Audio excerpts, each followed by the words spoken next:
Namaskar. Raksha Mantri Rajnath Singh once again spoke in the Rajya Sabha on the developments in Ladakh, drawing the line again that India will not shy away from any action required to defend the sovereignty of the country, making the intent of the Modi government once again loud and clear that no force in the world can stop troops from border patrolling in Ladakh. That is going to be our talking point on Newsnight today. I'm Sakal Bhatt, but first up, the headlines. On the fourth day of the monsoon session of Parliament, Defence Minister Rajnath Singh makes statement in Rajya Sabha on India-China standoff. Government is committed to defend the sovereignty and territorial integrity. Says India wants peaceful borders, but Chinese actions reflect disregard of bilateral agreements between the two countries.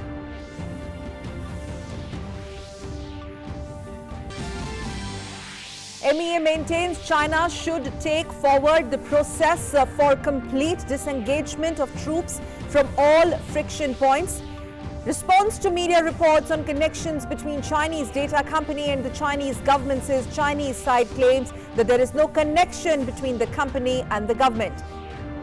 India constitutes expert committee under the National Cyber Security Coordinator to study these reports.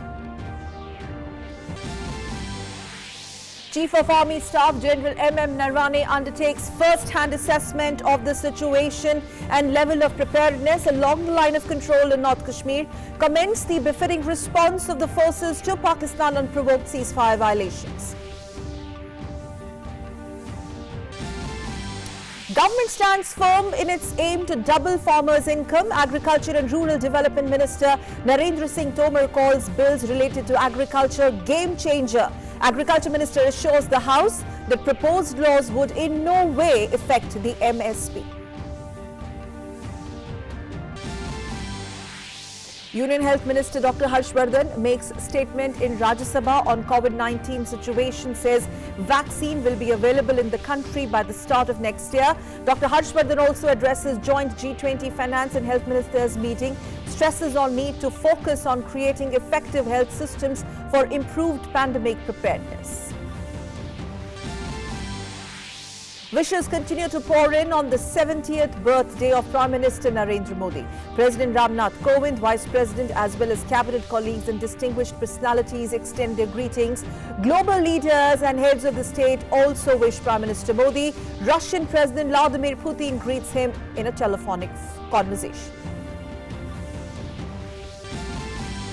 BJP organized several events as part of the Seva Saptah program to celebrate Prime Minister Modi's 70th birthday. From blood donation camps to distribution of oximeters, food items, etc., the party organizes series of events to celebrate Prime Minister's birthday. Union Minister Prakash Javadekar launches www.narendra70.in website on the occasion. BJP President JP Nadda launches e-book on Prime Minister Modi's birthday. India's fight against COVID-19 continues. 82,719 patients recover in the last 24 hours. Meanwhile, upward trajectory of the recovery rate continues, touches 78.64%, while the fatality rate continues its downward trend at 1.63%. Mumbai police reimposes restrictions on movement and gathering of more than one person in the city. And now the top story in detail. No power on earth can stop the Indian Army from patrolling. That's Defence Minister Rajnath Singh. He spoke in Parliament today on the dispute with the China at the line of actual control in Ladakh. Speaking in Rajya Sabha on the developments in Ladakh today, Raksha Mantri drew the line again, saying that India will not shy away from taking any action if required to defend the territorial integrity of the country. On the fourth day of the ongoing monsoon session of Parliament, Defence Minister Rajnath Singh made a statement in the Rajya Sabha on the India-China standoff. He said, "Our soldiers displayed exemplary courage and valour in Galwan and they have done a commendable job." इस पूरी अवधि के दौरान हमारे बहादुर जवानों ने जहां संयम की जरूरत थी वहां संयम रखा और जहां शौर्य की जरूरत थी वहां शौर्य का भी प्रदर्शन किया। मैं सदन से यह अनुरोध करता हूं कि हमारे सैनिकों की वीरता एवं बहादुरी की भूरी प्रशंसा की जानी चाहिए। Defence Minister said that China continues to be in illegal occupation of nearly 38,000 square kilometers of area in the Union Territory of Ladakh. In addition, under the so-called Sino-Pakistan Boundary Agreement of 1963, Pakistan illegally ceded 5,180 square kilometers of Indian territory in POK to China. He also said that in the late 1990s and up to 2003, the two sides engaged in an exercise to clarify and confirm the LAC. But thereafter, the Chinese side did not show a willingness to pursue the LAC clarification exercise. Defence Minister also informed about the current situation in eastern Ladakh. अभी की स्थिति के अनुसार Chinese side ने LAC और अपने अंदरूनी क्षेत्रों में बड़ी संख्या में सैनिक टुकड़ियां और गोला बारूद मोबिलाइज किया हुआ है। पूर्वी लद्दाख और गोगरा, कोंकला और पेंगोंग लेक का नॉर्थ और साउथ बैंक्स पर कई फ्रिक्शन एरियाज हैं। चीन की कार्रवाई के जवाब में हमारी आर्म्ड फोर्सेस ने भी इन क्षेत्रों में उपयुक्त काउंटर डिप्लॉयमेंट्स किए हैं ताकि भारत की सीमा पूरी तरह से सुरक्षित रहे। Rajnath Singh also said that he met his Chinese counterpart on 4th September and had a detailed discussion regarding the current situation with him. Thereafter, External Affairs Minister S. Jaishankar met the Chinese Foreign Minister in Moscow on 10th September.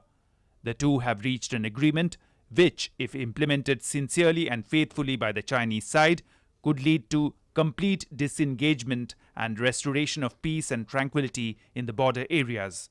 Bharat था China दोनों ने औपचारिक तौर पर यह माना है कि सीमा का प्रश्न एक जटिल मुद्दा है जिसके समाधान के लिए पेशेंस की आवश्यकता है तथा इस मुद्दे का फेयर, रीजनेबल और म्यूचुअली एक्सेप्टेबल समाधान शांतिपूर्ण बातचीत के द्वारा निकाला जाए।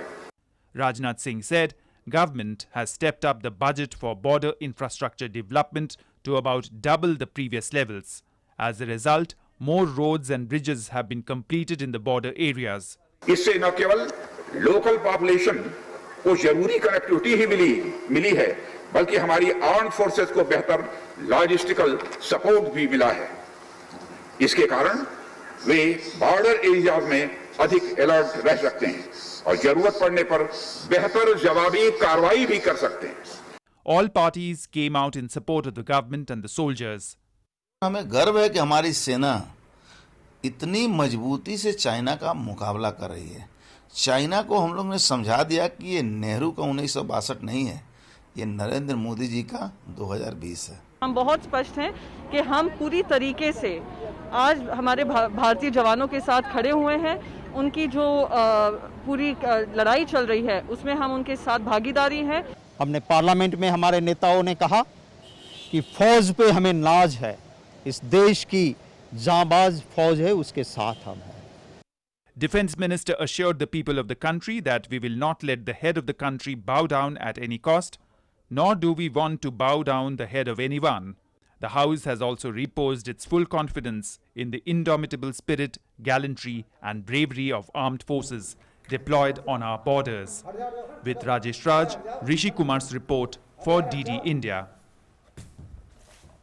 So in focus tonight, the talking point remains once again the Indian Parliament sends across a strong message that nation continues to stand firmly with our troops, with our soldiers guarding our frontiers at eastern Ladakh today. And as we speak, Ambassador Mohan Kumar joins us on the show, and also eminent strategic expert RSN Singh on News 9 tonight. Thank you both of you joining us. I'm going to quickly start with you, Ambassador Mohan Kumar. Ambassador Kumar, now questions rising over the right to patrol, and especially in the light of the statement made by Raksha Mantri today on the floor of the House. Very strong statement. No force in the world can stop us from doing what we are doing. What is the intent today? Are we heading for dark winters? So I think I'll begin by saying that we needed a statement like this, a comprehensive statement which sets out how the events began. And it began with the mobilizing of troops by China. It began by transgressions by China, and it began by China impeding our right to patrol on our side. So all these three things happened in April, May. So I would say that it's an excellent way of capturing events which have happened over the last 3-4 months, on which everybody seems to have a different take. So this should put an end to all speculation. As to your question about whether we are heading for a long and dark winter, my answer is we have to be prepared for it. Okay. And I like the fact that the Defence Minister has assured the Parliament that special clothing, tents and other ammunitions and arms are available because winter is likely to be extremely inhospitable. I think it's obvious to me that we are preparing for a worst case scenario while hoping for the best.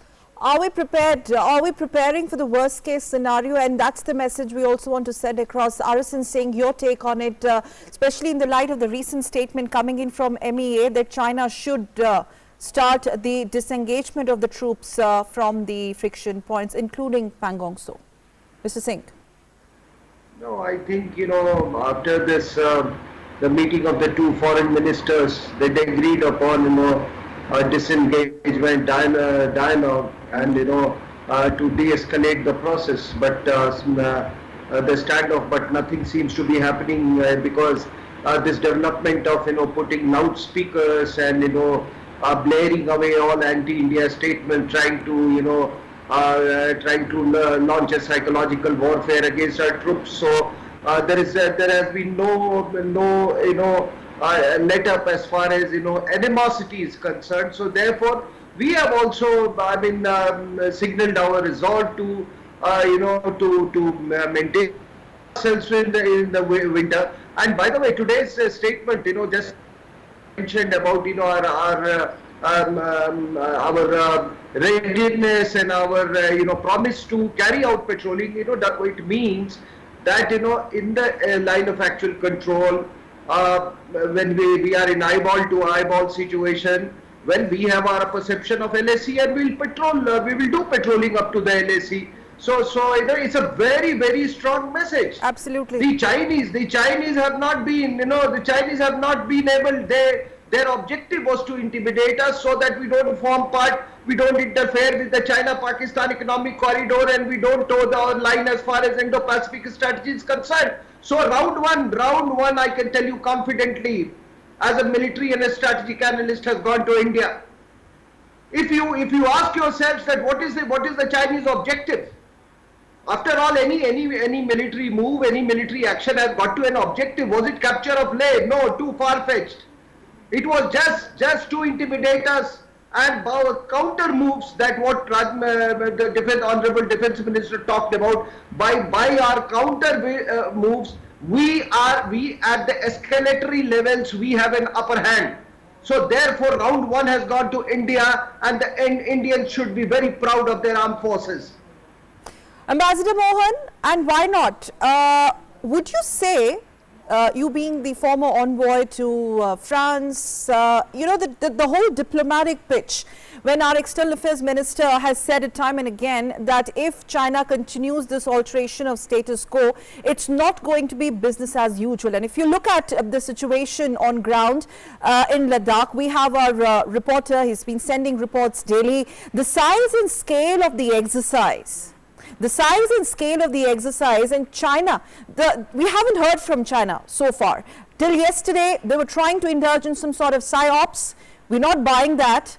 But do you think now for China, diplomatically speaking, it's over, it's game over for all that rhetoric in Ladakh? I would certainly say that China is on the back foot. I've made this point before. I think China has committed the mistake of what foreign policy analysts would call strategic overextension. Okay. You take disputes not just with one or two countries, but with a host of countries in the region, with the United States, with EU. And that is not something that a normal country would do. There must have been reasons, but I can only guess at those reasons. So I certainly think they're on the back foot.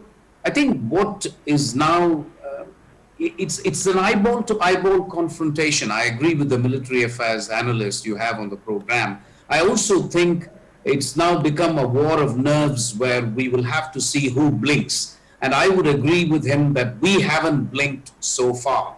And that must be a source of surprise for China. So I think we have managed to tell them that if you are going to change the status quo anywhere. Two can play that game. We can do that as well. So I think that is the strong message that has been conveyed to China. Now, whether this strong message results in resumption of meaningful dialogue so that we can have a disengagement. You know, there is going to be a three-step process. You need to have troop disengagement. You then go towards a process of de-escalation, and finally peace and tranquility is restored on the border. So we haven't even gone through the business of disengagement. Disengagement will take at least a month or two. So I'm afraid we have to make all the preparations for a... So China, okay, well, final question, RSN Singh. China has no option but to walk the talk, but it doesn't seem so. Till how long are we going to remind them of respecting the bilateral agreements, so on and so forth? Final take. No, but I can tell you one thing, that this, this term, line of actual control will not apply any longer in times to come. It is gone. It has been busted. It has been busted. I don't know what you call it, how you define it. And the second aspect is, I mean, he is a diplomat. He may not be able to say this. Look, please, we should change our military vocabulary and our strategic vocabulary. Let's start calling it Indo-Tibet, India-Tibet border. Don't you call ITBP? Don't you call ITBP? And then when Chinese invaded Tibet, and you said, Hindi Chini bhai bhai. So you haven't, we have committed lot of mistakes. There are so many, arrows in our quiver, and we gave away all the, the arrows. I'm talking about diplomatic leverages. So the time has now come to change our military and strategic vocabulary. Let's be forthright and say it's a Tibetan territory. It's a Tibetan territory. It's an Indo-Tibet boundary, and I may urge all my military men in the forward areas who are watching my program, all the commanders, the army chief, the CDS, please, for God's sake, call it Indo-Tibet boundary. All right, RSN Singh, sir. Yes. All said and done, the writing is on the wall. The Indian government categorically stating that anything that is required to protect the safety, security, sovereignty and territorial integrity, anything to do that will be done. Thank you so much, Ambassador Mohan Kumar and RSN Singh, gentlemen, for joining us on Newsnight tonight. Thank you. And well, India, just a while back, also has, the MEA has maintained that China should take forward the process for a complete disengagement of troops from all the friction points in eastern Ladakh, which also includes the Pangong Lake area in eastern Ladakh, and asked if not, it not to make unilateral attempts. It has asked China to not make any unilateral attempts to change the status quo along the line of actual control. At a media briefing, External Affairs Ministry spokesperson Anurag, in fact, Srivastav has said that both sides should focus on easing tensions in the friction areas by refraining from any actions that may lead to an escalation of the situation in Ladakh. There was consensus between the ministers' sides during both the meetings that both sides should therefore focus on easing tensions in the friction areas by refraining from any actions that may lead to an escalation in the situation. This requires strict adherence to the bilateral agreements and protocols and not making unilateral attempts to change the status quo. The Chinese side should sincerely work with the Indian side for complete disengagement at the earliest from all friction areas, including Pangong Lake, as well as de-escalation in border areas in accordance with the bilateral agreements. And on Kulbhushan Jadhav case, the MEA spokesperson said that Pakistan has not been able to fulfill its obligation to implement ICJ or International Court of Justice judgment in Kulbhushan Jadhav case in its letter and spirit. He further added that the basic issues they need to address include provision of relevant documents and providing unimpeded consular access to Jadhav, issue of appointment of the Indian lawyers or a Queen's Counsel to ensure free and fair trial has also been left unaddressed. Moving Moving on, General M.M. Narwane, Chief of Army Staff, is on a 2-day visit to north of Kashmir. The Army Chief arrived at Srinagar and proceeded to undertake first-hand assessment of the situation along the line of control in North Kashmir. During his interaction with the troops there deployed in high-altitude areas, he appreciated their high morale and complimented them on their response to Pakistan's ceasefire violations. The Army Chief has reinforced the need to extend all possible support to civilians residing in and along the border areas who are victims of targeted, unprovoked ceasefire violations by Pakistani Army and are facing hardships due to the pandemic as well. Later in the day today, the Army Chief reviewed the overall security situation along with the Northern Army Commander and Chinar Corps Commander. The Army Chief has also called on Manoj Sinha, Lieutenant Governor of Union Territory of Jammu and Kashmir, where he discussed issues concerning the present security scenario in the Union Territory and also assured the wholehearted support of the Indian Army in ushering peace and stability in the region of Jammu and Kashmir. And staying with news coming in from the Valley, security forces have averted a massive Pulwama Feb 14, 2019 type of a terror attack in the Karewa in Pulwama region today. Rashtriya Rifles have found 52 kilograms of explosives and 50 detonators in 2 big plastic tanks underground today morning near the National Highway near Lethepora in Pulwama district. Remember, the 14th Feb 2019 Pulwama terror attack also happened in the on the National Highway in and around the Lethepora area. Joining me, my colleague is Nandita Daga for more details on this. Nandita, very quickly, details on this massive lead. It's a big breakthrough for our agencies, for our forces to have averted a Pulwama terror attack type of a situation. Yes, undoubtedly, Sakal. Actually, at 8 o'clock today morning, after a tip-off, the Rashtriya Rifles Battalion at Gadikal actually launched a search operation and they found a syntax tank. It dug up and buried under the ground, and in that syntax tank were about 416 packets of explosives, and each explosive had about more than 100 grams of high explosives in each packet. And then they searched the area further and they found another syntax tank which had about 50 detonators which were going to be used in a major terrorist attack. And this area is actually very, very near to Lethapura on the National Highway at Pulwama in district Pulwama. The exact location is Karewa. It's actually 9 kilometers southeast of Lethapura. And this is very near the place where last year that dastardly attack on the CRPF convoy happened. Yes, a ploy to trigger a big terror attack has been successfully averted by our security forces. Thank you very much, Nandita, for those quick details. Thanks. Well, on day 4 of the monsoon session of Parliament, 3 crucial bills related to agriculture were introduced today. The 3 bills introduced include the Farmers Produce Trade and Commerce Promotion and Facilitation Bill. The other one being the Farmers Empowerment and Protection Agreement on Price Assurance and Farm Services Bill. And the third one, which is already passed, is the Essential Commodities Amendment Bill.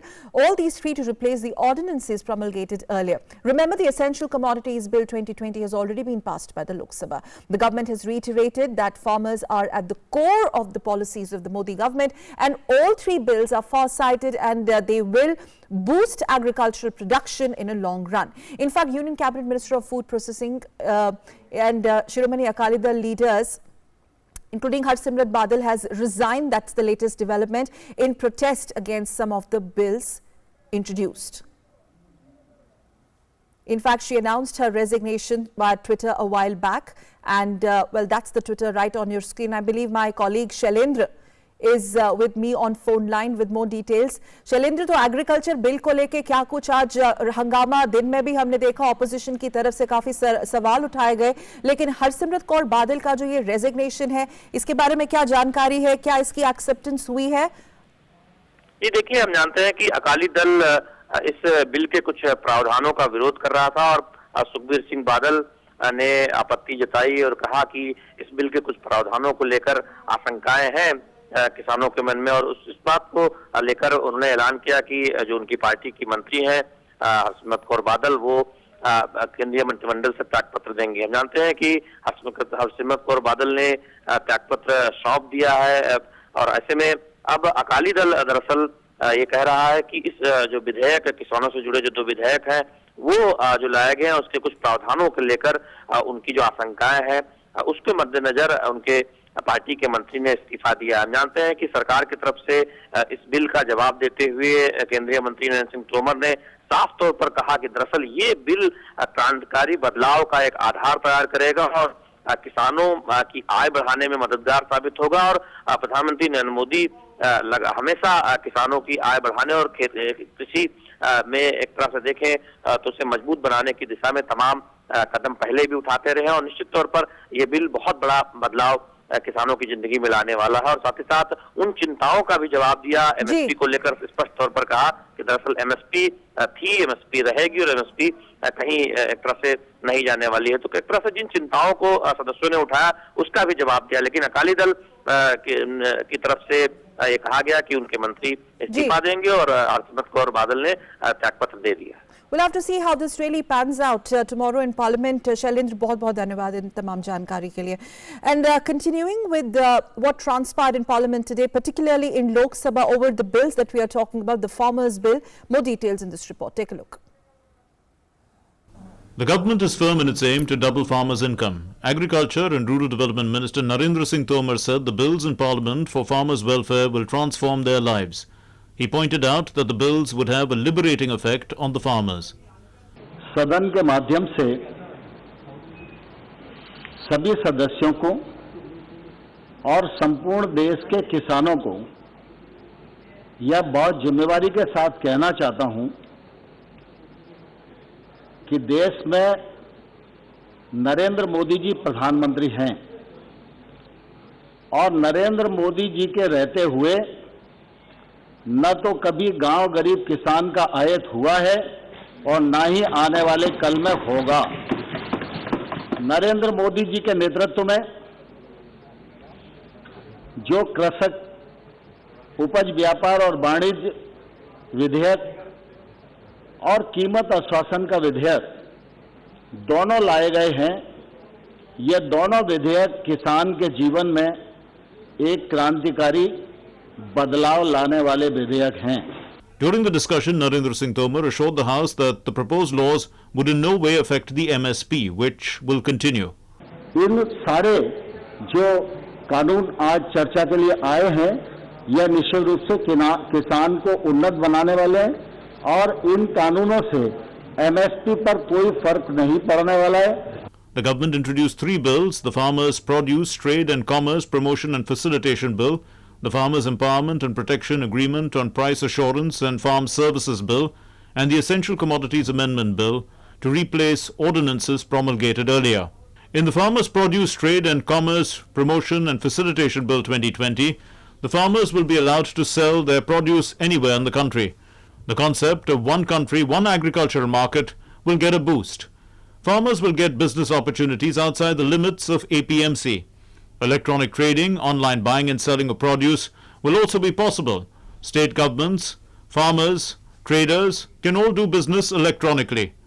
Trading platforms will not be able to charge any market fees or cess. Farmers will get better prices even when they have bumper crops, and consumers who face a shortage due to poor local yield can get access to produce elsewhere at lower prices. मैं कह सकता हूं कि आजादी के बाद ये पहली सरकार है जिसने किसानों के समृद्धि के लिए काम किया है। ये पहली सरकार है जहां किसानों को भरोसा जगा है सरकार के प्रति कि एक सरकार ऐसी भी है जो हम लोगों की चिंता करती है। The Price Assurance Contracts and Farming Services Bill 2020 has small farmers in mind. They will be able to connect with processors, aggregators, wholesalers, big retailers and exporters on better terms. Market uncertainty will be removed. Farmers will gain access to modern technology and inputs. Farmers will be directly involved in marketing, which will eliminate middlemen. It also provides for an effective dispute resolution mechanism. प्रधानमंत्री ने जो काम किया बहुत अच्छे किया जी। इससे बढ़िया काम कोई नहीं कर सकता। परिश्रम के बारे में भी सभी गरीब मजदूर के भी और सब जमींदार का भी बहुत बढ़िया काम कर रहे हैं। ये मोदी जी की सरकार है, बहुत फायदेदार है। इसने बहुत किसानों को फायदेदार वो दिया है। ये जो निम्नलिखित कहा जाता है इससे किसानों को बहुत फायदा हो रहा है पहली बात तो यह है, इससे एक तो चोर बाजारी रुकी है। जो ये मिलों में इस्तेमाल करते थे वो मिलों में इस्तेमाल होना बंद हो गया। जब से मिट्टी की जांच होने लगी है हमारा ही फायदा हो गया है कि हम अपनी मिट्टी ने किलो में 5 जगह लेवा हाँ और चेक करावा हाँ। जिस चीज़ की हमारी मिट्टी को जरूरत हो ये हमने बेरा पड़ जाए और वही चीज़ हम अपनी फसल ने देवा। The Essential Commodities Amendment Bill 2020 has already been passed by the Lok Sabha. The bill removes cereals, pulses, oilseeds, edible oils, onions and potatoes from the list of essential commodities. Newsnight Desk, DD India. We're getting some breaking news coming in from Parliament. Let's quickly cut across to Lok Sabha, where as we speak, the Farmers Empowerment Protection Agreement on Price Assurance and Farm Services Bill is put to vote. इसके पक्ष में हाँ कहें, जो सदस्य विरोध में ना कहें, मेरे विचार में निर्णय हाँ वालों के पक्ष में हुआ, हाँ वालों के पक्ष में हुआ। खंड 7 विधेयक का अंग बना। श्री श्याम सिंह यादव संशोधन का 18 से 22।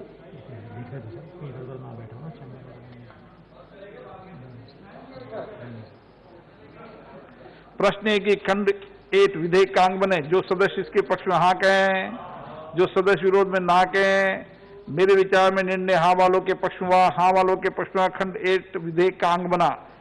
TN प्रस्तावन संशोधन का 8। प्रश्न है कि खंड 9 और 10 विधेयक का अंग बने। जो सदस्य इसके पक्ष में हाँ कहें, जो सदस्य विरोध में ना कहें, मेरे विचार में निर्णय हाँ वालों के पक्ष में हुआ, हाँ वालों के पक्ष में खंड 9 और 10 विधेयक का अंग बना। TN प्रस्थापन जी। प्रश्न है कि खंड 11 से 20 विधेयक का अंग बने। जो सदस्य इसके पक्ष में हाँ कहें, जो सदस्य विरोध में ना कहें, मेरे विचार में निर्णय हाँ वालों के पक्ष में, हाँ वालों के पक्ष में खंड 11 से 20 विधेयक का अंग बने। प्रश्न है कि खंड 1 अधिनियम सूत्र और विधेयक का पूरा नाम विधेयक का अंग बने। जो सदस्य इसके पक्ष में हाँ कहें, जो सदस्य विरोध में ना कहें, मेरे विचार में निर्णय हाँ वालों के पक्ष में, हाँ वालों के पक्ष में खंड 1 अधिनियम सूत्र और विधेयक का पूरा नाम विधेयक का अंग बने। मंत्री जी प्रस्ताव करें कि विधेयक को पारित किया जाए। माननीय अध्यक्ष महोदय, विधेयक पारित किया जाए। प्रश्न है कि विधेयक को पारित किया जाए। जो सदस्य इसके पक्ष में हाँ कहें, जो सदस्य विरोध में ना कहें, मेरे विचार में निर्णय हाँ वालों के पक्ष में, हाँ वालों के पक्ष में प्रस्ताव स्वीकृत हुआ, विधेयक पारित हुआ। प्रेमचंद्र जी का right to reply. NK Premachandran ji. Sir, only 2 minutes. The Price Assurance Contracts and Farming Services Bill 2020 a while back was put to vote in Lok Sabha. We're going to get you more inputs on that developing story from the Parliament in a while. Meanwhile, let's shift our focus and also talk about what transpired in Rajya Sabha earlier today. Well, a day after the Rajya Sabha kicked off a spirited discussion on India's response to the COVID pandemic, Health Minister Dr. Harshvardhan addressed the House on the criticism and the concerns of the opposition parties, particularly on the COVID front. Dr. Harshvardhan has assured the House today that by the beginning of the next year, a vaccine would be available in the country. And also the good news continues to be the upward trajectory of the recovery rate, which has touched 78.64%, while the fatality rate continues its downward trend. Here's a report. Parliament discussed the statement made by Health Minister Harshvardhan on the COVID-19 pandemic and the steps taken by the government. Responding to it, Dr. Harshvardhan said that all efforts are underway to develop vaccines in the country and it is likely to be available next year. Vaccine के लिए जैसे दुनिया भर में प्रयास हो रहे हैं, वैसे ही उतने ही प्रभावी प्रयास भारत में हो रहे हैं। और भारत में हमारे जो कैंडिडेट वैक्सीन हैं, उसमें 3 लगभग ऐसे हैं जो फेज 1, फेज 2 और फेज 3 के अंदर पहुंच गए हैं। प्रधानमंत्री जी के मार्गदर्शन में एक एक्सपर्ट ग्रुप इस सारे विषय को भी बहुत गहराई से अध्ययन कर रहा है। एडवांस्ड इसके संदर्भ में प्लानिंग है। हमारे को उम्मीद है कि अगले साल के शुरुआत के अंदर हमें भारत के अंदर वैक्सीन उपलब्ध हो जानी चाहिए। Union Health Minister clarified the queries raised by opposition parties regarding lockdown. He said scientific study has proven that the lockdown not only curbed the spread of coronavirus but also prevented the large number of deaths. The 4th day business of Rajya Sabha was very successful as the opposition raised various issues during zero hour. प्रधानमंत्री जी ने देश के मन को देखा, देश की जो संकल्प को मजबूत करने के लिए, देश को आइडिया देने के लिए उन्होंने कहा नहीं कि लॉकडाउन 2 दिन के बाद होगा। लेकिन देश को 22 तारीख को जनता कर्फ्यू के माध्यम से आगाह किया और देखा कि सारा देश क्या इसके लिए मानसिक तौर पर तैयार है कि वो क्या घरों के अंदर रह सकता है। मैं समझता हूं कि ये बहुत बड़ा ऐतिहासिक फैसला था और इस ऐतिहासिक फैसले के कारण सारा देश कोविड के खिलाफ जो लड़ाई थी उसको लड़ना एक प्रकार से सीख गया। According to the Union Health Ministry, over 82,000 corona patients were cured for the second consecutive day in the country. The national average of recovery has also improved and gone up to 78.64%. Over 40 lakh people have defeated the novel coronavirus disease, and the number of cases cured is more than 30 lakhs as compared to active cases. The number of patients recovering from active cases has increased by fourfold. Recovery rate in Maharashtra reaches to 21.22%, while the rate of recovery in Andhra Pradesh, Karnataka, Uttar Pradesh and Tamil Nadu increases to 35.87%. However, the total number of active cases in the country has crossed 10 lakh. Meanwhile, 1,132 people have died due to COVID-19 in the last 24 hours. The highest fatalities have occurred in the state of Maharashtra, followed by Uttar Pradesh, Punjab, Andhra Pradesh and West Bengal. Newsnight Desk, DD India.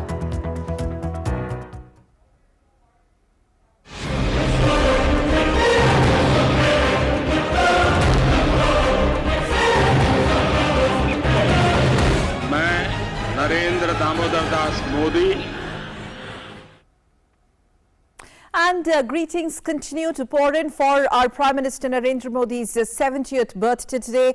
The greetings poured in from leaders across the political parties. Let's begin and take a look at these huge congratulatory messages.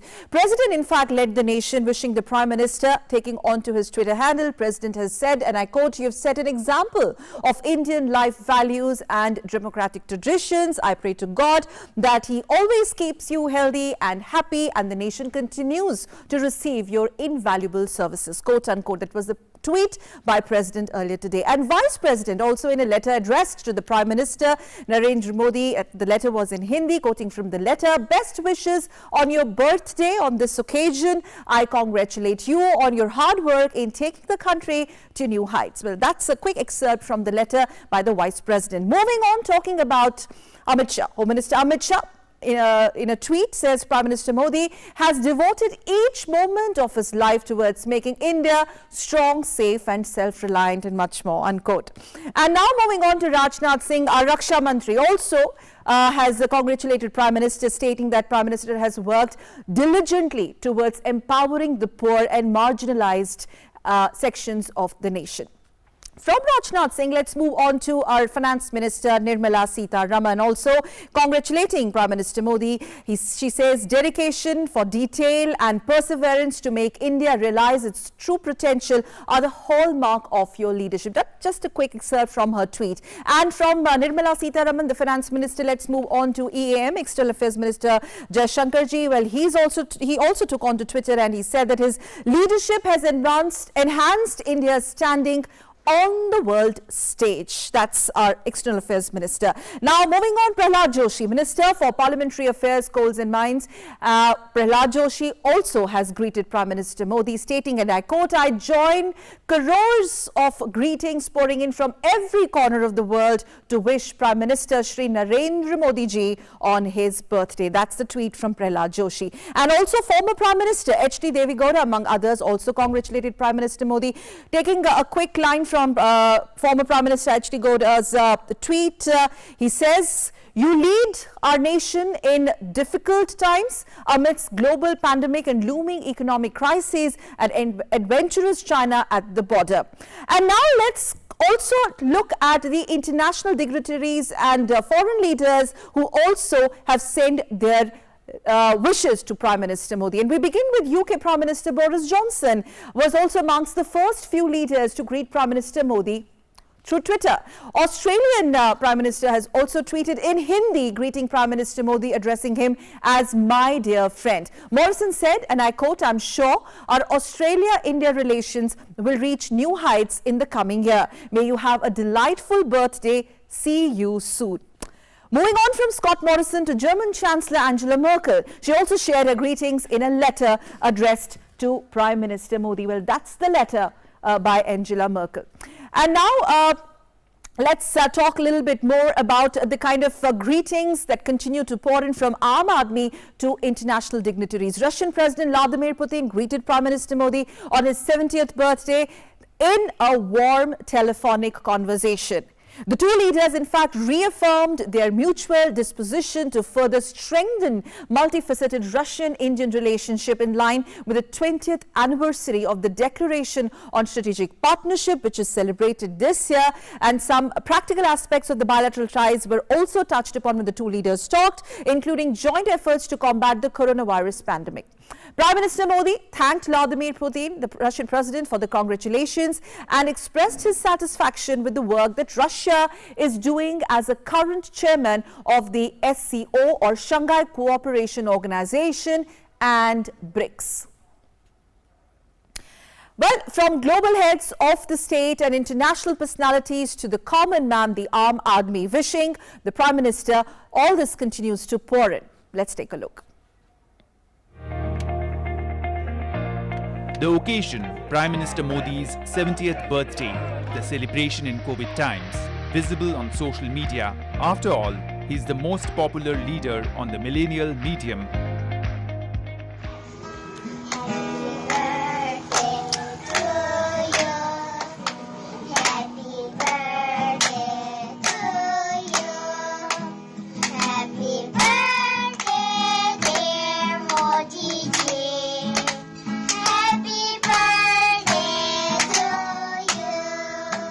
This very special message from Timsutula Imsong. She says, Northeast has changed forever. These lucky kids will never go through what we had to. Thanks to Narendra Modi ji, you have been a source of inspiration for so many of us. Here is a humble and sincere wish from Nagaland. Prime Minister Modi appreciated this innovative leaf art tweet from Sandesh. Prime Minister made it a point to respond to every tweet. Replying to Sheila Bhatt, who recalled a meeting at his teacher's residence, Prime Minister said he was delighted to go down memory lane. He described his teacher, late Praveen Sheth, as an outstanding mentor. Bollywood celebrities also flooded social media with birthday wishes for PM Modi. Lata Mangeshkar wished her brother a long life. Singer Kailash Kher took to Twitter sharing a song written by PM Narendra Modi.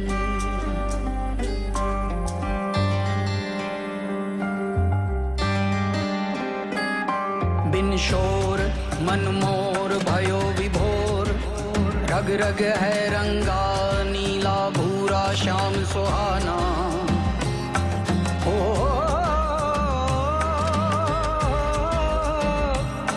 मनमोहक मोर निराला. Down south, actor Mohanlal and Kamal Hassan shared their best wishes. Actor Anil Kapoor said that everything PM Modi does is in the best interest of the nation and its people. Carnatic violin maestro Kumaresh dedicated this rag to PM Modi.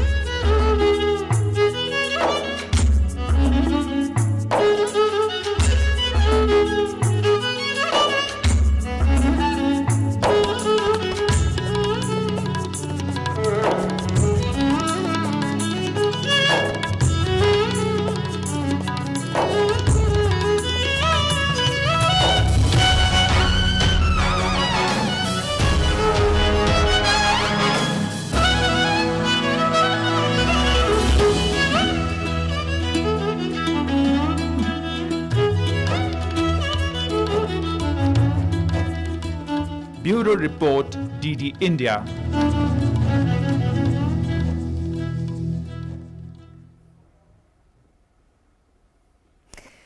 Well, the Bharatiya Janata Party also organized several events as part of the Seva Saptah program to celebrate Prime Minister Narendra Modi's 70th birthday.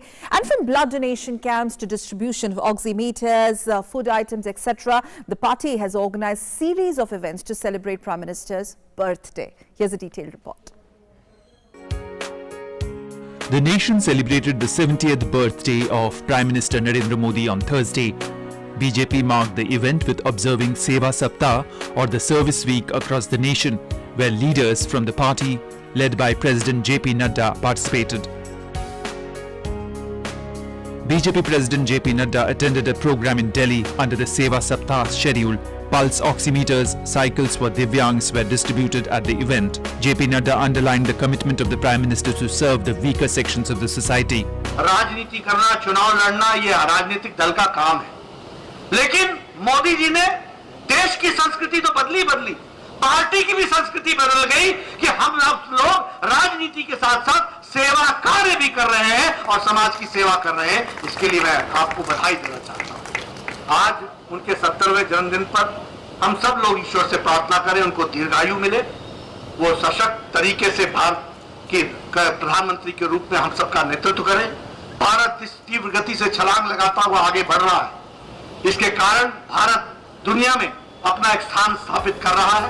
Union Minister Prakash Javadekar and BJP National Vice President Shyam Jaju launched a web portal www.narendra70.in and launched an e-book.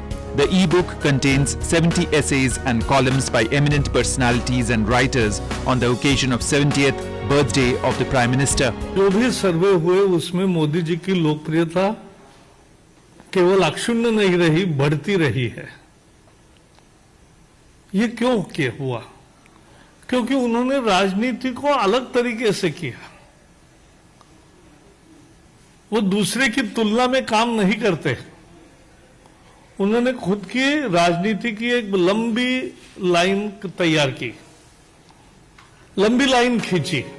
The Bharatiya Janata Yuva Morcha planted 70 saplings of fruit-bearing trees in Lodi Gardens to mark the occasion.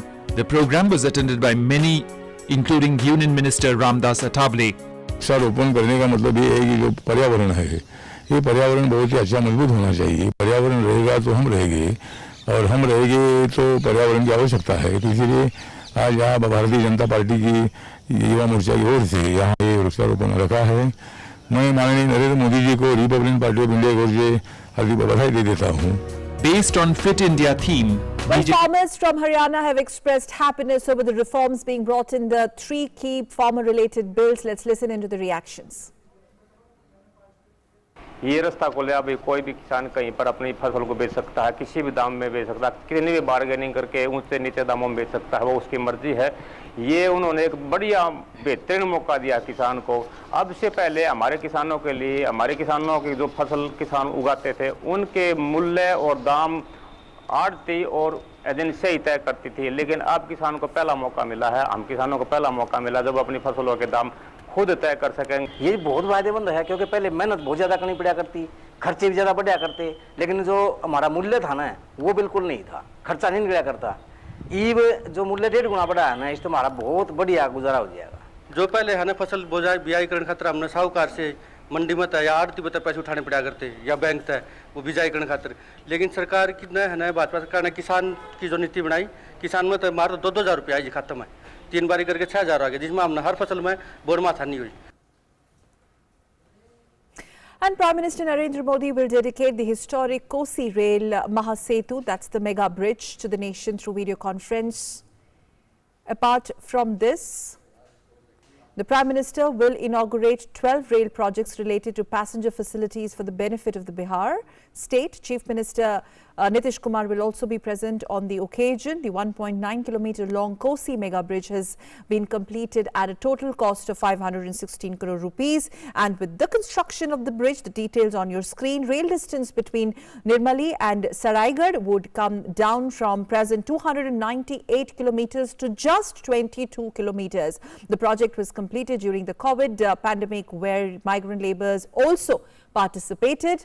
The dedication of this project will fulfill 86-year-old dream and the long wait of the people of the region of Bihar. The bridge has connected Mithila and Kosi region. This bridge is of strategic importance along the Indo-Nepal border, as it would also make it easy for the long distance travel to Kolkata, to Delhi and to Mumbai for the people of the region. Well, that's all we could pack for you in this 1 hour of News Night, but we also leave you with this very special number dedicated to our Prime Minister Narendra Modi. Good night and namaskar.